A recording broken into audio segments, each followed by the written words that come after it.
Hello guys, welcome to Football Mania.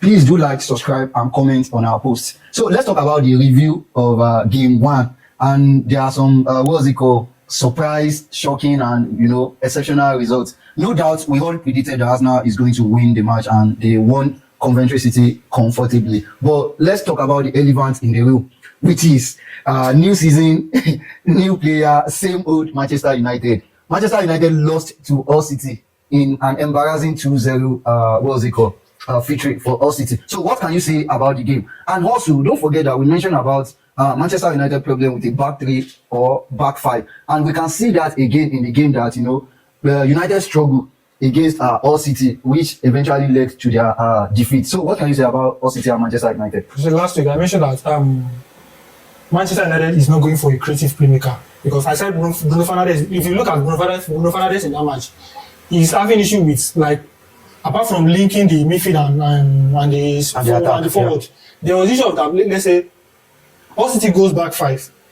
There was no strikers to connect, but with Manchester United, the coach doesn't bring in Sesko. Neither, at least maybe bring in I know at halftime, maybe 1 or 2 things at least, but it was not an unexpected result. Not the something expected, but it's not my Premier League. Once in a while, that thing will be happening. Well, I think if you look at Hull City, Manchester United conceded from set piece. Do you think they still have problem defending set pieces, or what do you think the coach would have done otherwise in the halftime? Maybe probably just score a goal to salvage the game. It's not about matter of defending set piece, because Hull City just do their job well. They were like, okay, if you see 1 or 2 chances, let's make use of our chances. Then they were lucky with 2 goals. Then they managed to defend the rest of the game. So going to talking about Manchester United again, look at their next game against Ipswich, another relegation team. Now, do you think Carrick has learned a lesson to see a feature in the next game, or is he going to have the same problem if Ipswich approach him with the same tactics against Hull City as we have seen against Hull City? With the performance of Hull City, I believe that by now he should have learned his lesson. Maybe bring in Kobe Mainoo as option against Ipswich, but that match, I'm still expecting Manchester United to struggle. But the best result, we should just maybe manage to win 1-0. Okay. If you give him the same thing at Hull City, because I know that if I'm a switch coach, I'll have gone and check us that, okay, what is the error and how did they manage to play Manchester United that Man do not have more like they do not create more chances to score. So I think he should be able to win. I think I'm sorry, pardon. Man should be able to win that match. But I think the struggle against Hull City was that the right personnel were not on the pitch that day. And if you look at second half, Manchester United dominated the game and suffocated Ipswich, but there are not enough personnel to even score at least a goal. Sesko was coming in late. Rashford couldn't perform as expected. And I think Kobe Mainoo actually entered late in the game to actually do something meaningful. So we have some upset results where Brighton killed Aston Villa. That's my deal. Yeah, with 4-0. What do you think? Is wrong with Aston Villa in that game? We all know that Emery, every beginning of the season it happens to them last season, so we are seeing the same thing this season. But Brighton, for the past 2 to 3 seasons, they have been consistently beating Aston Villa. Sometimes we might even see them going 3-0, 3-0, then Aston Villa might later maybe draw the match and all those sort of things. But it's expected. By now, I've seen them going for Jackson and all those sort of players trying to influence their squad. So Brighton is a very good team. So the time lost to Brentford again, also with their couple of 100 million signing and sort of that. We see 3-0 against Brentford.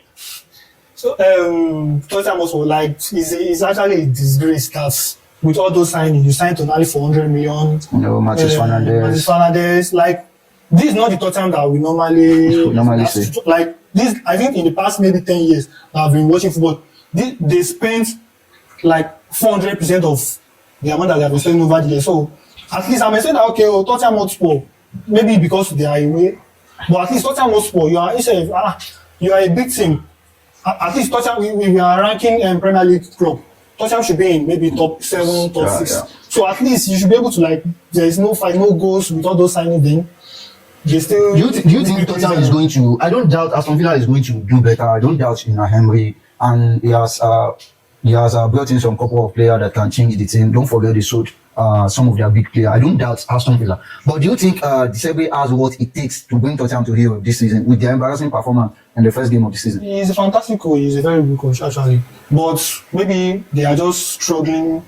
Maybe they start with struggling in this team as well. Maybe the team is still trying, but same Tottenham Hotspur that managed to escape relegation. I'm actually surprised, but De Zerbi should be able to transform the team around and hopefully they... So Man City struggled against Bournemouth until Ryan Cherki entered and, you know, gave some couple of wonderful performance and Fabio slot home the winning goal. Do you think Maresca can make top 3 comfortably? I'm not talking about top 4. I'm talking about top 3 comfortably this season. If the likes of Bournemouth can actually give him a problem like that. I can't guarantee top 3, but I can confidently say top 4. But if you look at that team, he started 6 defenders. He used 4 centre back and 2 wing back in terms of O'Reilly and Rico Lewis, and he started 4 CB at the back line. The only midfielder that is present is just what's it called? It's just this guy Elliot Anderson. He used just 1 winger, which is Semenyo, Foden on the wing, and Erling Haaland.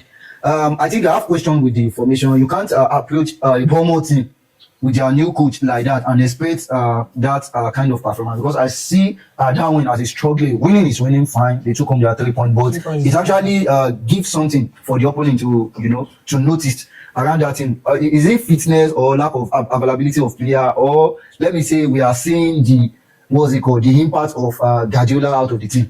The way the way Manchester City played. If you look at I don't have any issue with the formation actually, but if you look at this Manchester squad, 70% of Pep Guardiola's team squad is already leaving, except maybe Haaland and the rest. So he's still bringing in new midfielder and he's still open for a new, different type of profile of midfielder. The players are still there. They understand the but system. you can't compare like the squad value. If you look at John Stone, Nathan Ake, no, John Stone is no longer there. Yes, I'm talking about the player that has left. We talked about like of John Stone, Bernardo Silva, Rodri, like just 5 players. I don't think those 5 players is enough to. I don't think those 5 players should destabilize the team entirely.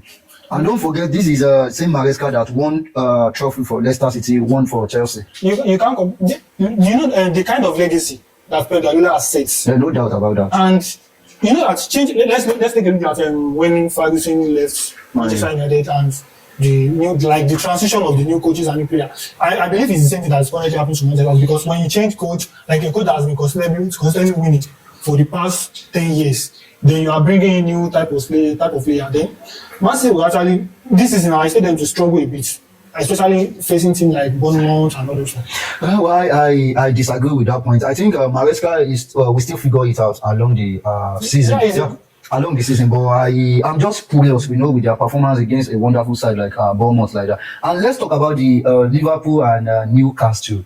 Do you think, let's look at Iraola's approach to Newcastle, and this Newcastle that has showed some of their best players. We talked about Anthony Gordon, Sandro Tonali has left, this guy too, the guy that went to Arsenal, you know, Guimaraes, and they still put on a fantastic performance against Liverpool. So what do you think about Newcastle per se, and do you think Iraola can actually lead Liverpool to a promised land this season? I don't know if you can remember last week I mentioned that this match I was expecting actually a draw. Yeah, which actually panned out. So Newcastle, though, for the first, I think first 60 minutes of the match, they actually surprised, because I was expecting them, even though I said there might be a draw in this match, but I was like, Newcastle, you sold most of your important player. So in this match, Liverpool, if you forget that they signed a new coach and the coach is actually good, but they are also bringing in new sign. So it might take them maybe a season or 2 to be able to develop into what Liverpool actually want. But I'm expecting a turnaround from him as well. He should be able to at least take Liverpool to maybe top 3, top 4. But his approach in that match is not bad.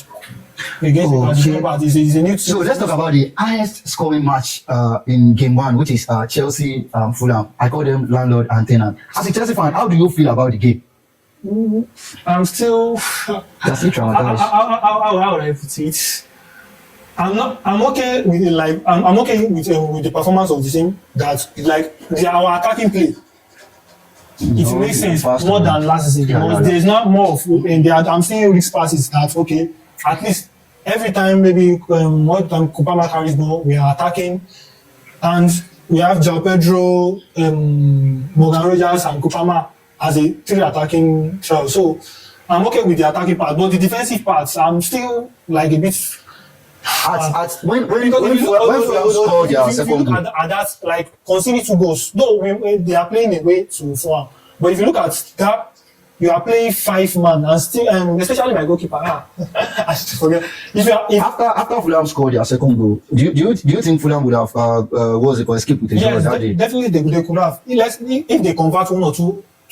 There are like 3 to 4 chances in that match. They could have easily converted, but we are lucky to with that defense. Do you think it's not going to be a concern? You know, you might score a lot of goals, but you know, attack win your game and defense win you title. So what do you think Alonso can do better to actually, you know, reduce the number of goals that I perceive Chelsea might consider? I'm seeing them considering 50 goals this season. The only option is goalkeeper. If you change goalkeeper, maybe the defense, maybe it might boost the morale of the because when you have a good goalkeeper, definitely your CB. His back three for Chelsea is not a problem. The back three is not the problem. It's the kind of like, should I say the setup? Abi?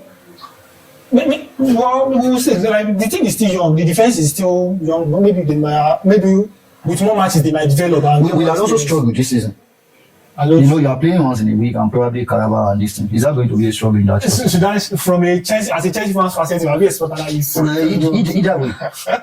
From a Chelsea fan's perspective, I would say it won't struggle. But if I'm going to be honest with you, forget we are playing 1 match in a week. We might actually struggle. I actually see Chelsea struggling with reading of the game. Because the team looking at the attack, there is a balance there. But from that wing back to defense, yeah. I think he's going to find it difficult to find a squad player there. So that's what we have for you in the preview of IPL Game 1. Please don't forget to follow us on YouTube, like, comment, and share for others.